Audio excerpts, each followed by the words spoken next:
What has heavy stone balls and more wood than Pee Wee Herman and an adult movie theater? If you guessed Trebuchet, well, you're right. That is coming up next.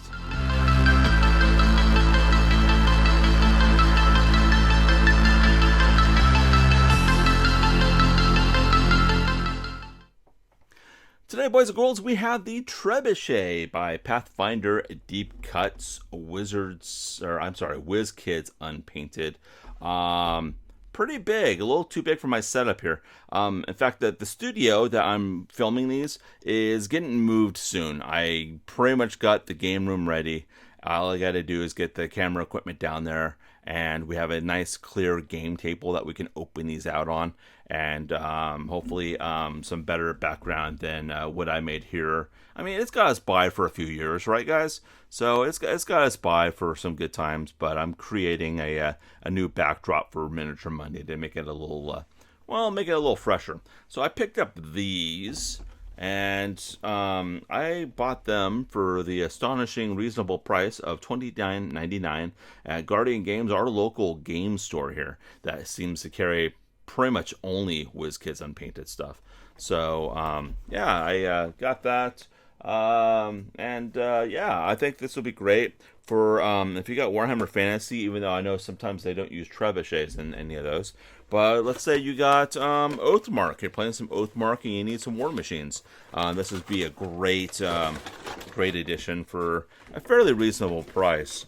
I don't know if there's any painted versions out there, because I know for the most part the painted versions go for pretty much twice as much as the regular versions.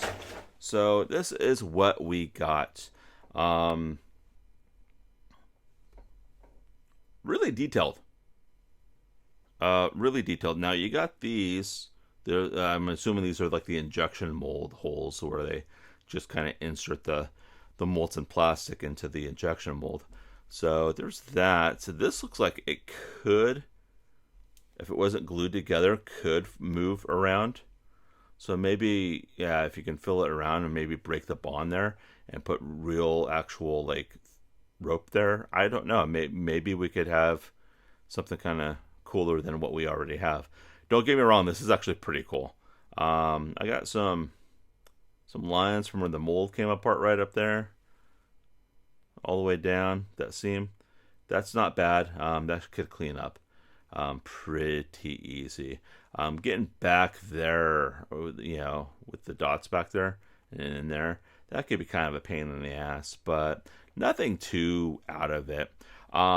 Recommend heavily just going over it with a gigantic, like a toothbrush with some Dawn dish soap. Scrub all that mold release off of this. That way, because I think the most easiest way to paint this would probably be with contrast paints. I know you hear me go off about them for a while, but the Wildwood contrast paints would paint this really fast, and you'd probably get some pretty good results. And there's just that. This would be pretty easy to paint up and look pretty impressive on the table. It's sizable too, so let's get it out. Now we got Sir Foreskull here, back from vacation. Just kind of hanging out, taking a look at this. And we got lengthwise on this bad gender neutral inanimate object. I got 6 inches wide, from the top to top. I guess if you want to go down to the bottom part of it, we got about 4.5 inches, just a little past 4.5 inches. And this thing's rocking right around, let's see here, about 4 inches in height. Probably if you go to the taller part, probably about 4.5 inches. Our metric system friends, because, I can't forget you guys. I got, looks like 16 centimeters, almost 8 inches. The base part of it looks like about 12 centimeters. And in height, we are dealing with about 12 centimeters. Because it looks a little short over here, but if you start going over in this end, you're going to see where it really hits that 12 centimeter mark. So would I buy one of these? Again, I always try to ask myself, with the $30 price tag on it, I would say absolutely, because even though it's unpainted, we are going to have not really a whole lot of time wasted to paint this. Not like painting miniature is a waste of time. It's a hobby.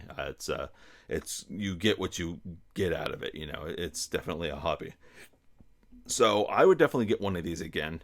They would be great for Oathmark. If you're playing like some sort of objective game and like in Warhammer Fantasy Battle, if there's a fraction on there that does not have an army list, that does not have a trebuchet. I thought for some reason they did back in the day. Can't remember. Having a mild stroke. I smell burnt toast. Not sure of the rules, but this would be a great piece for that as well. Yeah, I hope you enjoyed this. And then if you also like my videos, feel free to subscribe to them. That would help me out quite a bit. I just passed the 700 subscriber mark, so you guys are freaking awesome at supporting me. I got nothing but gratitude on that. And so if you still like watching these, just let me know that you still like watching them. Some person made a really nice comment about how they enjoy my videos because they save a ton of money. And it's stuff like that that keeps me back here with the camera rolling to do these videos and these really terrible ex-wife jokes, just because of the fact that it helps people. So cool. If I can help you save $1 or $2 and it only costs me a few minutes, yeah, I'll do that. You guys are worth it. Anyway, have a really great fall season, and happy Halloween and all that jazz, and I'll talk to y'all later.